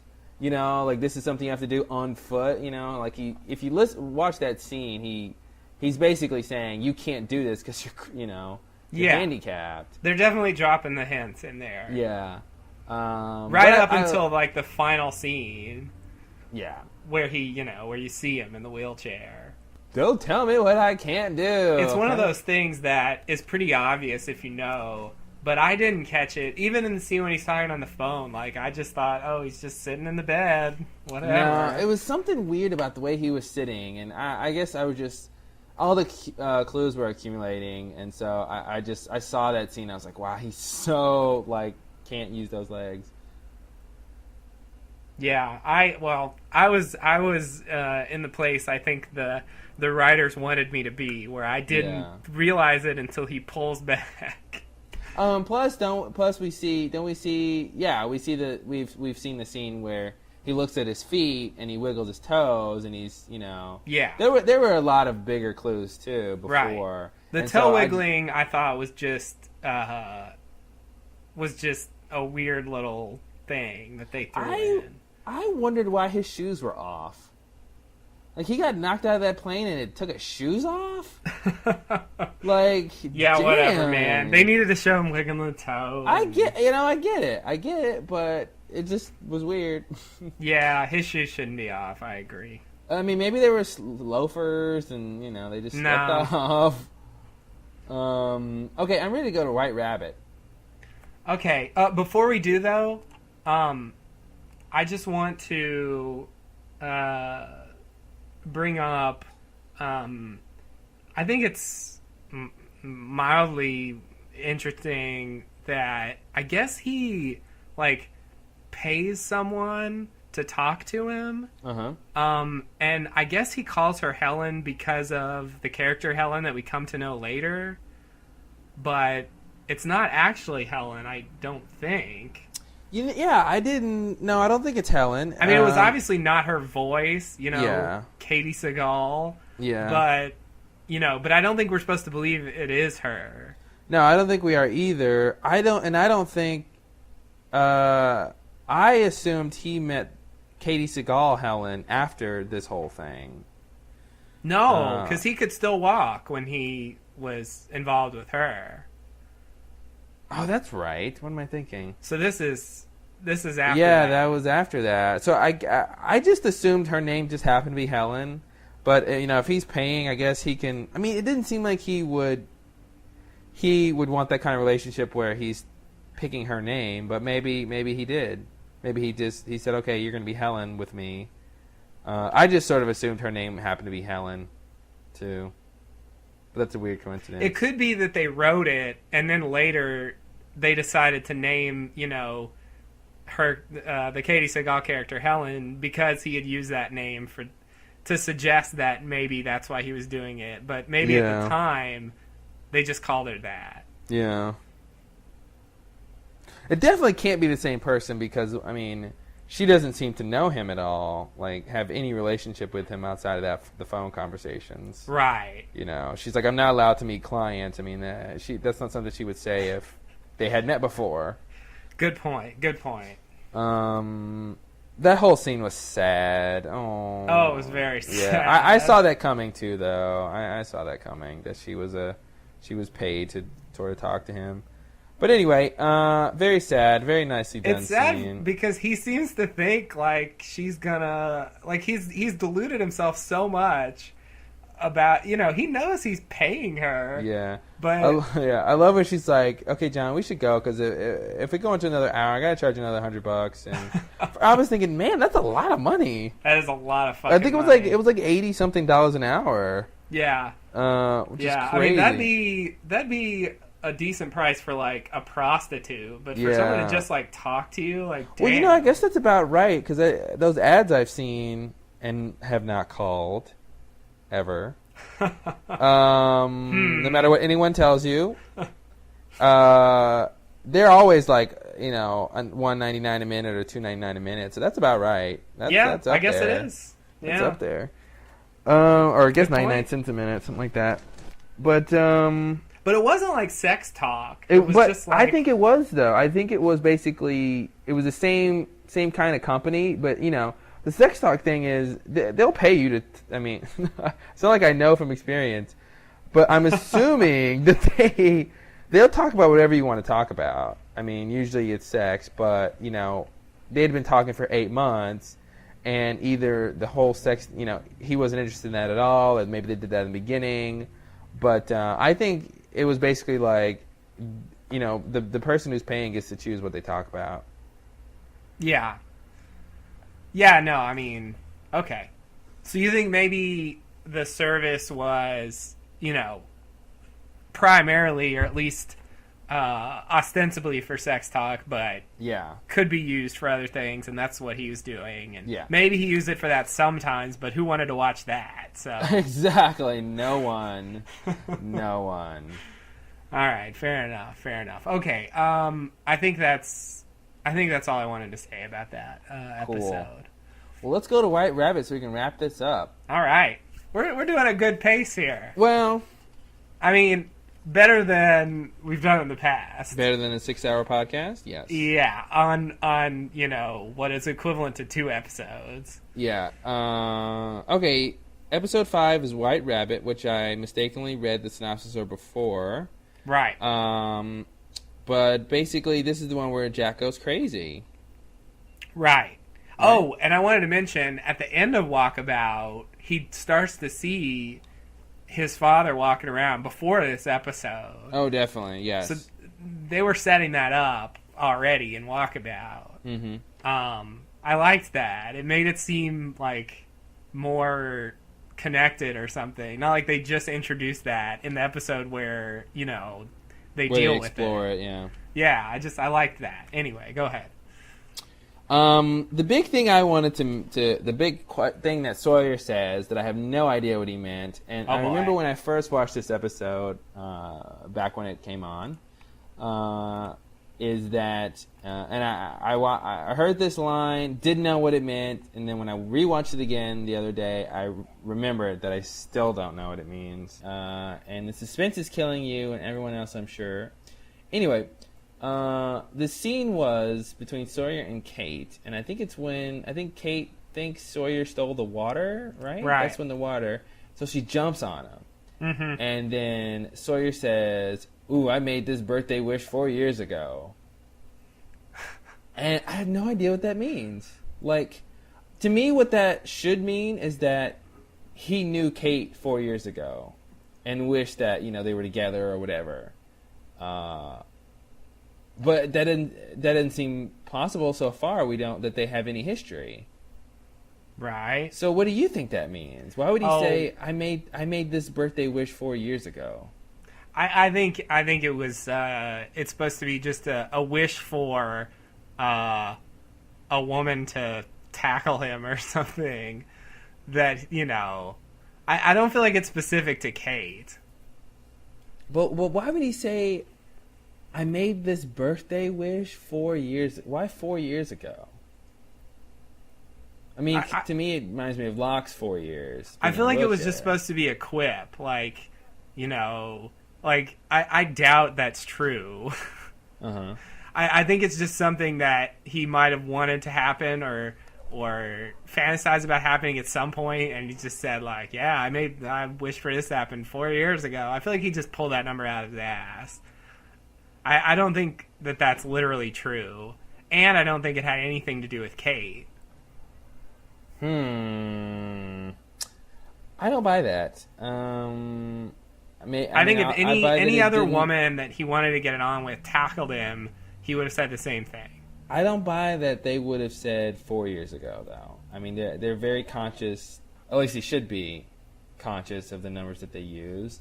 I mean, think about it. I mean, from the writer's perspective, they have to write this line, and even if they're writing this line with the idea that, okay, this is just a quip that, no matter who was on top of him, he would say, it just seems a very strange thing to say.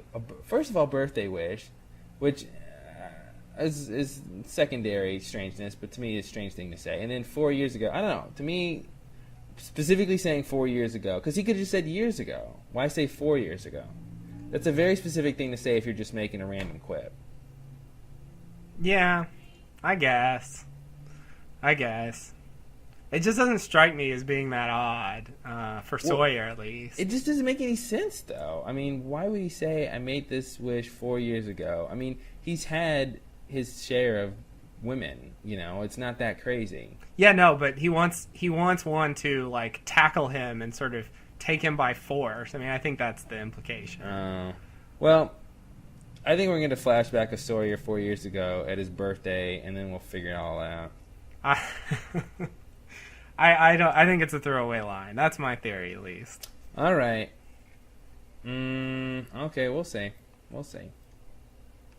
I mean, we will see. I can understand being a little bit, confused why he would specifically say 4 years. That is a little odd. I'll give you that. The other thing, I wanted to mention was when Jack goes to Australia to get his dad. He's in his dad's hotel room, which is a really nice hotel room, by the way. Indeed. The concierge or whoever the hotel staff guy was says there was an incident down at the bar, and that got me thinking about Ana Lucia. Yeah. And I was wondering if Ana Lucia was around during this time. Like, presumably she must have been. She, I guess, just left. Maybe the day before or a couple of days before, right? Because later that day, I guess Jack, or maybe the next, in some small time frame, Jack gets on the plane to go back to Los Angeles. Yeah. We don't know exactly how long he was there. I mean, he had to go, like, identify the body and get it in a coffin and get it to the airport. So, I mean, they were there at the same time. I mean, they got on the same plane, so obviously. It just made me think that that maybe Ana Lucia and was there during this incident with Jack's dad in the bar. Oh. Like maybe they got drunk or rowdy or she, I don't know. I was just wondering. Anyway. Yeah. I was thinking that when I watched the scene. I'm like, she's around or something. She's around, and Sawyer's around walking in the middle of the street. Oh, God. I'm walking here. So, let's talk about the empty coffin. Yeah, okay. Good. Why was it empty? We haven't known for a while, and it's still... Not only why was it empty, but why is Jack, like, okay with that? Yeah. I mean... you could say, well, it's empty because the body fell out. But that doesn't explain why Jack doesn't really make a big deal about it. Yeah. I've heard some people suggest that, like, the island brought him back to life, and that's why he sees him walking around, and that's why his body isn't there. Mm-hmm. I don't believe that. But that thought crossed my head when I saw this episode again, that scene in particular. Maybe the idea that, the island heals and somehow it did a super job on his dad and brought him back to life. But it doesn't explain how he sort of, isn't, like Jack can sort of almost touch him and can or whatever, and right. Like he can outrun. It's like it doesn't explain some of that weird stuff. I have to say, I love the way they handled the Jack's dad. Like, it's probably the creepiest thing on the whole show when he's sort of standing from afar and watching. Like, I love those shots. Yeah. And then, like, when he goes to find him and he's sort of standing with his back turned. Yeah. Like, that's just creepy. Yeah, I love that scene when he runs to the jungle. And his dad should have been in front of him and wasn't. Then his dad's behind him, but with his back turned towards him. Yeah. Which to me I thought was symbolic of his dad. Turning his look back. At that. Yeah, I mean that's what I thought it was. Good point. Plus, I thought it was creepy. Just scary. Yeah, it is both. But that's pretty. I don't want to buy that the body just fell out. Doesn't seem plausible. I mean, it seems possible that it could have fallen out. But the way the coffin was sitting there, basically undamaged until Jack smashed it to pieces, it just right. didn't seem like the body would have fallen out. But and if it did, it seemed like it would be close. Yeah, you would think so. And there was also, on probably an unrelated note, that like doll sitting in the water. Yeah, well, there was a whole crate full of dolls, which made me wonder if that's where Rousseau got all her dolls for. That's the tracks. exactly what I was gonna say. But they didn't look like the same dolls. I didn't see the crate though. I only saw the one in the water. Yeah, he picks up like the one out of the water and then looks sort of towards his right. And they show this shot where like it's a crate and it's busted open and it's got like a ton of dolls in it. Okay, I see. Yeah, well, yeah. Maybe they don't look like the same ones, but maybe they are. Maybe they just use different prop dolls later. Do you think she would have come to where that crash was just to get those dolls just for... I mean, it just seems a little weird, but I don't buy it, but okay. Yeah. I mean, I don't buy it either, but I feel like it's a possibility. Yeah. Like the way he sort of leans over and picks it up. I mean, it's the same. It seemed like the same scene we see. I expected a trap to appear, you know, because it just had the same feeling. It made me think that's what they're referencing, but who knows? Maybe not. I thought it was. I mean, if it was me, I wouldn't have gotten in the water to get wet just to pick up a doll. That's just me. I didn't need like he's. It seemed like it was like his doll. Like he saw some connection to it. Yeah. I mean, obviously, I don't think that's true, but it was just weird how he was so adamant about getting the doll and looking at it very closely. People are just drawn to dolls for no apparent reason. What is with this in the island? I think the island makes... I think that's the project with Dharma, is to intensify... I think Dharma is owned by Mattel. And their sales have been slow in the past years, and they want to make people love dolls more. And that's what Dharma's all about. When you're on the island, you just instinctively attracted to dolls. You know, I've never heard that theory before. Dude, we got to go post it on Lost Forums. Very nice. I think they'll all be taken by it. I think so.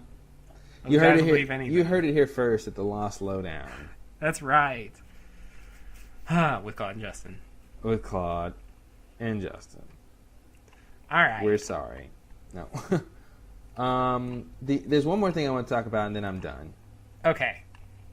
The infamous line, "Live together, die alone." That was one of the things I was going to bring up. Originates in this. And we talked about this before, and how we didn't understand. Well, you understood what the line was supposed to mean. We both thought the context was off. Right. I still barely got what it was supposed to mean, and thought the context was off. But in this original phrase, I'd like to point out, I came to the realization of what it was supposed to mean off podcast, and then it did make sense, and that meaning was what he expresses here. Exactly. We couldn't figure out what he meant, and then you figured out what he meant, but we talked about it not on podcast, and then it made sense. Yeah. But the full version. The point was, I didn't remember the full line as we heard it in White Rabbit. I thought, because we heard that the line originated in White Rabbit, but I thought it was still "Live together, die alone." Right. Which to me, it still didn't really make any sense. But the phrase is, of course, if we can't live together, we're going to die alone. Right. Which makes a lot of sense. Now, yeah. I still think the context is off. Is when he says it in the episode in season 2, "Live together, die alone." I think the context is off because, he should be saying, "Hey, we're going to get your son." Because it doesn't make sense. Let's go get your son, because if we can't live together, we're gonna die alone. Like, I still don't buy that. I mean, I feel like the message of that saying is to say that we need to work and help each other in order to survive. And so I feel like he's saying going to rescue Walt is one aspect of us sticking together in order that we all might live.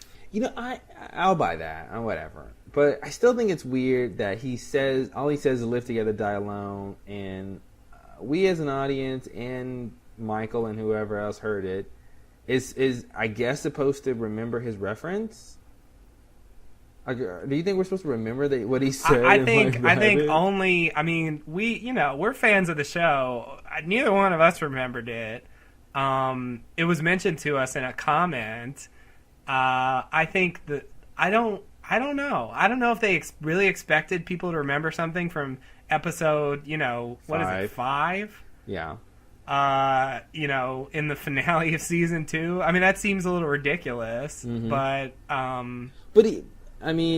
okay, yeah, I guess, I don't know if we're supposed to, but it seems like we are. I mean, because he just sort of, it'd be different if he just said the full phrase again, but he just says the sort of shortened version. It's a reference to the fact that he said it before, but I feel like they can't reasonably believe people are going to remember that. Yeah. Yeah, I agree. So, but maybe they do. Maybe they're just demanding. I don't know. I don't know.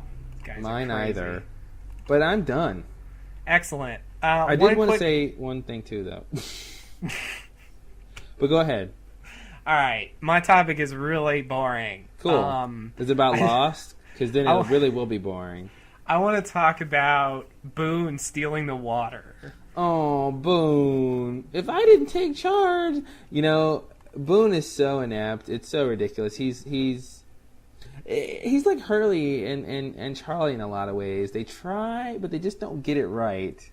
And that's one of the things they mentioned in the commentary is when, like, you know, Boone, when Boone was trying to save Rose, and when Boone tried to swim out and save the drowning woman, like Joanna. He just can't seem to do it right. He tries really hard, but he just can't seem to do it. Yeah, his heart's in the right place, but he means well, but it never seems to come to anything good. Mm-hmm. He basically would have just died. They would have both died if Jack hadn't gone out there. Yeah. And yeah, he wanted to like stick a pin in Rose's throat, which obviously was the wrong thing to do. Oh, I know. Let's amputate her foot. I know. That's... Oh God. Yeah, that's and so Jack just sends him off, I guess, to just get rid of him so he can do what needs to be done. Yeah. But then, yeah, he just decides to steal the water because what is he? He thinks someone needs to be in charge of rationing it out, and no one was doing it, so he thought he should do it, so he stole it.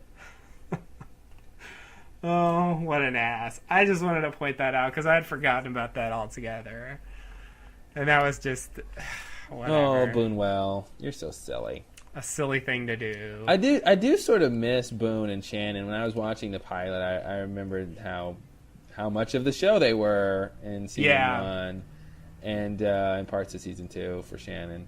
And I was like, oh, I forgot about these people. You know, it's kind of nice seeing them again. Yeah, you can't beat Shannon. I can catch a fish on my own. What a bitch. Hey Charlie, can you get a fish for me? That thing was ridiculous. Yeah, it was that was the sequence. Like, I'll show you that I can catch a fish. Hey Charlie, go catch a fish for me. Yeah. Charlie says, "Oh, okay, I'll catch a fish to impress you." Hey Hurley, can you help me catch a fish? Exactly. I love like endlessly passing the buck. Why didn't it seem like everybody knew how to fish? Because she asked Charlie, "Do you know how to fish?" He goes, "Yeah, I know all about fishing." And then Hurley was like, "Yeah, I know all about fishing because sitting at the dock with my dad or something." He said, like, it's like, why did everybody have this experience fishing? Right. Like, jeez. I mean, I guess we just assume Charlie was just lying that he knew all about fishing, but yeah. Anyway, he was either lying or he overstated his expertise. Yeah, he was really annoying. He was very annoying in a couple of these episodes. He was always like he always had something to say, but it wasn't like Sawyer where it's funny. It was just like really annoying. Like that infamous line I'll never forget when in season 2 when they're walking and Ana Lucia's behind him and he says, "Are you staring at my bum?" It's like, shut up, Charlie. Nobody's staring at your bum. It wasn't even my bum. It was me bum. Me bum. Oh God, I forgot about me bum. Yeah, you can't get any worse than that. That was. Jeez. Oh God, Charlie. I dislike Charlie less in the early episodes. Actually, that was a general thing I wanted to point out. The show has a very different tone in these early episodes. Definitely. Than it does in the later episodes. Like I just noticed, it feels. I don't know what the word is. Campish. What? Campish? You mean in the earlier or the later ones? Early. You mean? Do you think there's a lighter tone now? I mean, in the early ones, or what are you saying? No. To me, it seems like they had way less problems. Like when they were thinking about water and stuff, I'm like, man, you guys are gonna have some serious problems in about 40 days. Like, right. You guys don't even know what's going on this island. To me, it seemed like things are sort of intensified. It seems like now their problems are really light and airy, and food and water, which is obviously big deals, but that's not really what I mean. Like the acting just seems more like. I mean, maybe it's because the plot's gotten heavier, and as we discussed before, there's less time for character development. But like just the scene where Kate like sews up Jack's wound in the first episode of the pilot. In the first episode of the pilot, okay, or the first half of the pilot, I guess. Yeah. The first episode, whatever. I was noticing like that scene has a lot like in it. About both characters, and like Jack tells that story about fear and counting the 5 and and then she's sort of losing it. Like the scene was very like what's the word, like realistic. I feel like if they did that scene now, it would be shorter and it wouldn't have all those details, and like they would just get to the point. It just seemed like they spent more time making the people seem real, and it also seemed like the acting is better. I don't know. Yeah. Well, I think at the very least they sort of had more time to deal with the character stuff because there wasn't a lot plot wise going on. I mean, it's funny to read the plot description and it's like someone steals the water. Locke hunts boar. Like that's so menial considering like what goes on in like the last half of season 1 and then season 2. Like there's so much more going on. They're not even concerned about food and water. There's people trying to kill them and everything. Right. And I mean, the show has effectively made those non-issues. Yeah. I mean, they've got all the food and water they need, and now it's just about trying to deal with the other problems. Yeah, literally the other problem. Of course, yeah, right. I mean, we wouldn't want to see season after season of trying to eat and, get shelter and stuff. I mean, that would be very boring, but, I mean, I think if this really happened, that would be the main focus. They just happen to be on an island where there's supply drops and crap. Yeah, you gotta love it. So, I don't know. I was just taken by how much more sort of I got pulled into the people. Like now I just sort of watch it as a plot development. It seems like it's lost some of the sort of intricacies or details that it used to have. Yeah, so. Maybe. I mean, I remember in season 1 though, it was they got plot heavy as it went on. I mean, you're right. This is the early part. This is the very early part when they were. I mean, I think that's how it should be though. You don't want plot in the beginning when you don't know your characters because how are you going to care? How are you going to know how to expect them to react in situations? So I mean, that's generally what you want to do is submit your characters, let the audience know who they are, and then throw stuff at them and make them go crazy plot wise. So yeah, it makes sense the way they did it. But yeah, you're right. We spent a lot of time getting. I mean, even those like the montage scenes are just like that's what they're there for as character. Right. There's like no plot whatsoever in those scenes. Like yeah, Charlie picks up a guitar and plays. Like yeah, okay. Yeah, that just seems like they ran out of stuff and they needed to fill 40 minutes because, I mean, it barely moves along anything plot-wise. But it helps for character, though. Yeah, that's it.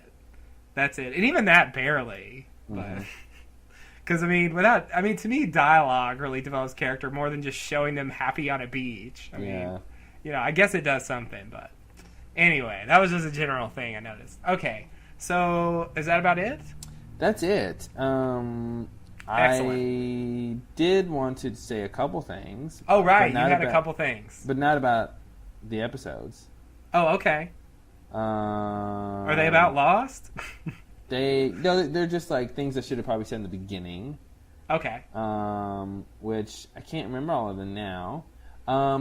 We did get added to lostcast.blogspot.com. The Lost. Did we really? Yes, the Lost podcast. That's news to you. The Lost Podcast Network. Since when? Since today. Like, they added us. I saw it. Nice. So I want to thank Ryan, I believe is his name, who was responsible for that.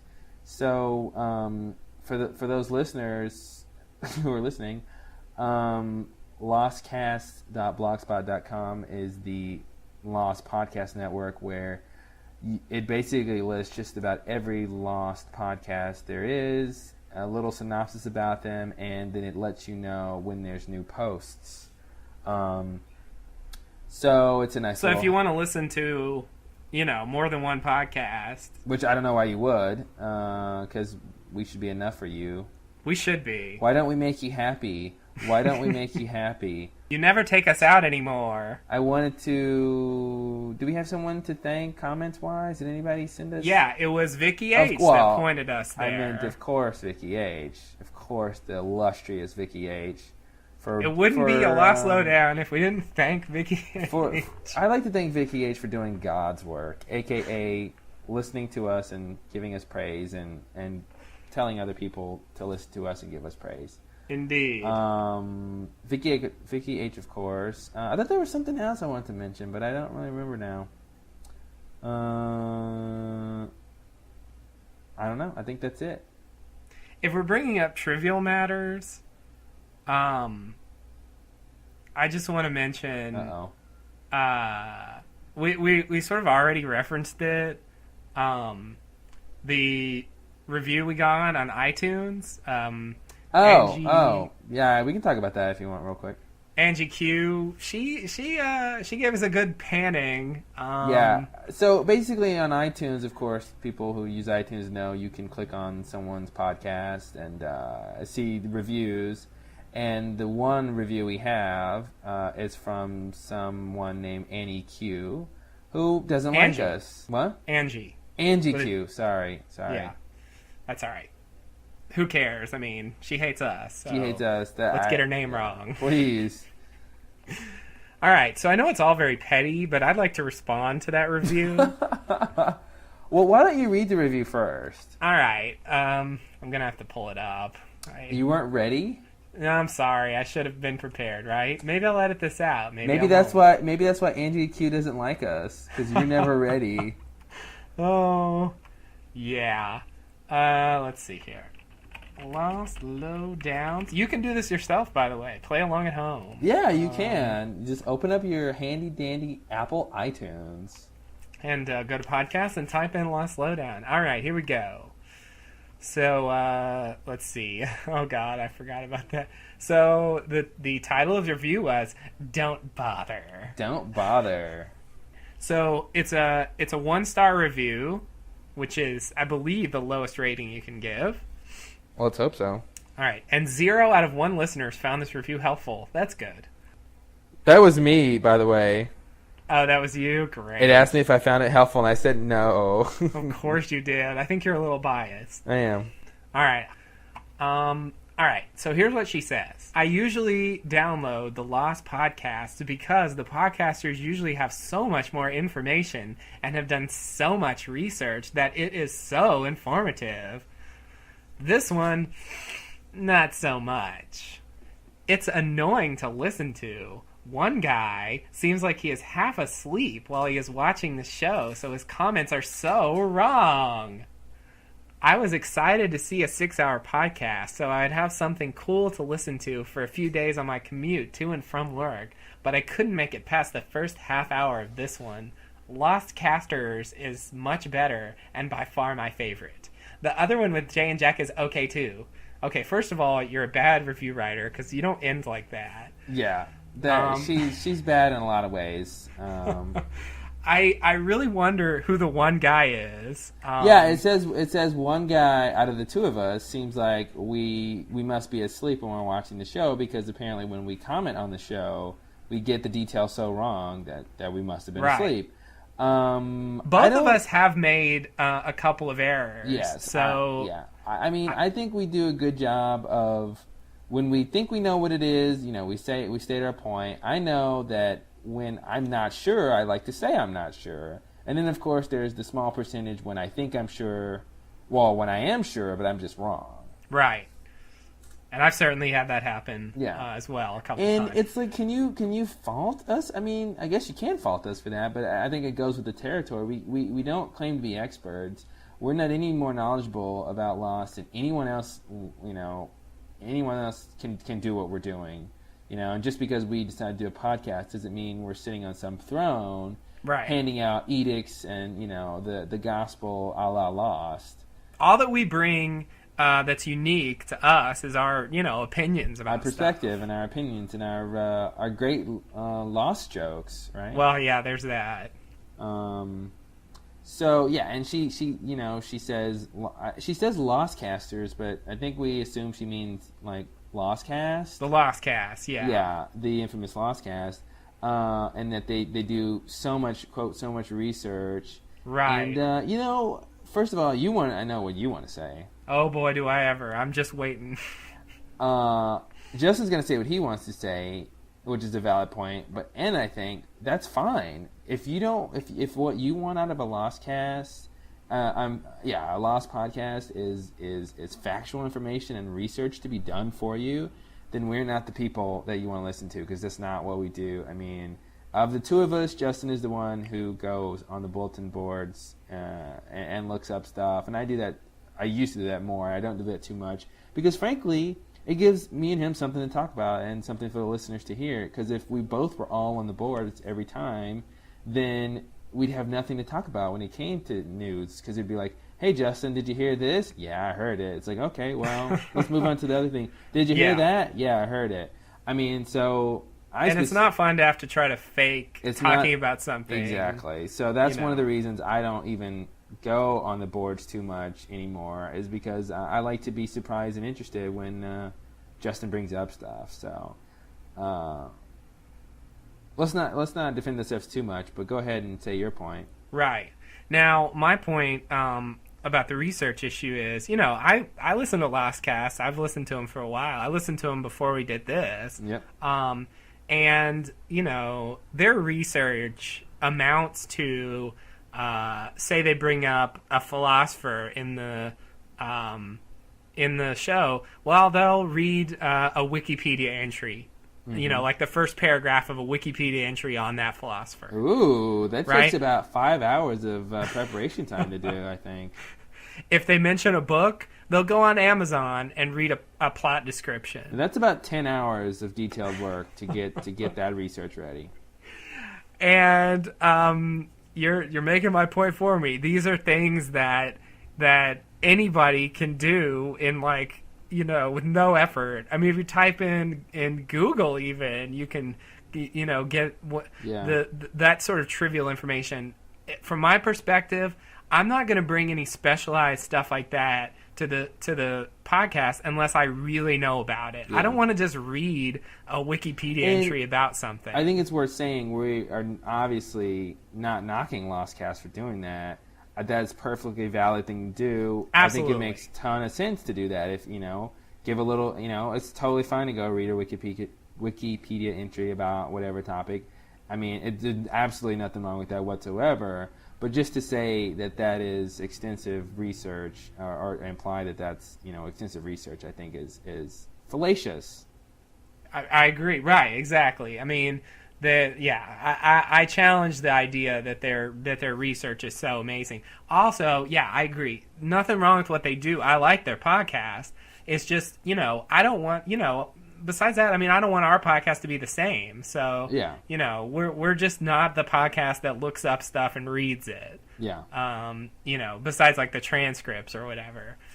So, anyway, that's my rebuttal to the review. And it's fine if people don't listening to us talk. I mean, I'm sure believe me, I understand. There's tons of people who don't want to listen to us. I mean, I can barely get any of our friends to listen to us. So I can understand if strangers don't. Yeah, you're not going to we're not going to have fans. Everyone who listens to us is not going to want to listen to us. So that's cool. Right. But of all the people we've had listening, we haven't had a lot of people review us like that. We've only had 2 negative reviews. Yeah, and one of them was "You guys are tools." One of them is "You guys are tools," and that barely counts. I mean, because we are. I mean, if you look up the definition of tool, yeah, you're in. Merriam-Webster dictionary. Right. And then I'm in the Cambridge, what's it called? Oh, my joke. Oxford. Oxford, there it is. Oh, my joke fell apart. Damn. That's all right. As soon as you said Cambridge, I was like, is there a Cambridge dictionary? There is, and that's why my joke is funny. Oh, okay. No, there's not. Okay. So you listeners can rewind it and laugh. Yeah, please do that like 3 times. Oh. Yeah, because jokes are funny 3 times. Everybody knows that. Yeah, and rewind that one 3 times and listen to that, because that was funny too. Whatever, oh, God. Whatever that means. Okay. Now this is getting too crazy. I know, we're done, man. Yeah, I think we're done. This has actually been a lot longer than I thought it would be. I thought we were going to do 1 hour, and we are currently at about 2:15, 2:20. Yep. Of course, well, it'll be a little shorter when I edit it, but... what do you mean edited? We don't edit these things. Oh, no, of it course comes not. out perfectly every time. It does. We're amazing. We're simply amazing. We're simply amazing. Oh, does anyone get why that's funny? I hope so. Well, I'm sure Vicky H does. Oh, we gotta stop talking about her. She's gonna get annoyed and be like, I know. "Stop talking about me so much and talk about Lost." Or she might love that. I don't know. Oh, yeah. Um. If you want us to stop, we will. Oh, I had something to bring up, but I don't know anymore. Anyway, so I think it's time to say thank you for listening to podcast number 5 of the Lost Lowdown, and we will bring you podcast number 6 maybe next week if the stars align. Justin laughs, so apparently we'll hope for the best on that. Yeah, definitely by the week after we will bring you episodes 6 through 10. Right. I guess that's what it should be, yeah. Yeah, 6 through 10. And I mean, we're going to get to a point where if we don't keep up a certain pace, we're going to have to throw 5, 6 episodes in there at once. I think this was, we didn't have a lot to say about these 5 episodes, and we talked for 2 hours. So we did, yeah. I think 5 episodes at a time is good. But anyway. I agree. Stay tuned at thelostlowdown.blogspot.com to find out when our next podcast will be. And we'd love to give you a schedule, but we just can't make it totally regular. Can I plug Mr. Podcast? Please. Go listen to Mr. Podcast. That's the plug. Can I support your plug? You can. I agree with what you said. Go listen to Mr. Podcast. Where can one listen to Mr. Podcast? Well, if one wanted to listen to Mr. Podcast with Claude and Justin, the people you know from Last Lowdown, they can type in their URL bar mr-podcast.blogspot.com. Wow, that's really easy and simple, not to mention fun. Indeed, it is. And I hear the word on the street is that Mr. Podcast is really interesting. It's basically that one guy, Claude, and then that other guy, Justin, doing what they do at the Lost Lowdown, but about random topics. Right. So I guess for those of you listening, if you like the parts of the Lost Lowdown where we go on tangents and talk about like weird random details, it's sort of like that, I guess, except about non-Lost related topics generally. And we've got some things coming up for Mr. Podcast. It's going to be very interesting. It's going to be a little bit more than just us talking after a while, I think. Do you know what I mean? Because do you know what I'm referring to? I think I should, but no. Because the audience doesn't, but that's why it's suspenseful. Ooh. Dun, dun, dun. It's suspenseful for me, too, because I don't remember. Yeah, well, when it happens, I'll tell you, and then you'll know, and then we'll do it. Mr. Podcast is our, miscellaneous repository for things that don't fit here. With Last Lowdown, we have a set thing to do. And Mr. Podcast just sort of can be whatever it wants to be. It can and will. So, yeah, we recommend it. We think if you like podcasts in general, and you like our podcast, then you should like Mr. Podcast. Yeah, it's it should be entertaining because I think our conversations are funny and entertaining and interesting and all that stuff. Blah blah blah. I'd like to agree. Cool. I second that, and I raise you $50. Okay, I'm just gonna say the magic words. Are you ready? I'm ready. Thank you and namaste. Namaste and good night and good luck.